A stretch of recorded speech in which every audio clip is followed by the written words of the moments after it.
ખાવાનું દેખાય, ઘરે નવું નવું ખાવાનું બન્યું હોય ને પછી એમ થાય કે ના મારે તો ડાયટ ચાલે છે, હું તો શરીર ઉતારું છું, તો આવું બધું કેમ? કારણ કે આપણે આંખ, કાન અને નાકથી ખાઈએ છીએ. એનાથી ખાઈએ છીએ, આંખ, નાક, કાનથી ખાઈએ છીએ. એટલે કે નવી આઈટમ નું નામ સાંભળ્યું તો ખાવાનું મન થઈ ગયું, નવી આઈટમ ને જોઈ તો ખાવાનું મન થઈ ગયું, નવી આઈટમ ની સ્મેલ આવી તો ખાવાનું મન થઈ ગયું, હે ને? એટલે આપણે આનાથી ખાઈએ છીએ. ખાવાનું શેનાથી છે?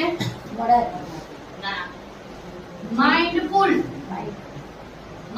ઈટિંગ એક શબ્દ છે અત્યારે, માઇન્ડફુલ ઈટિંગ, હે ને?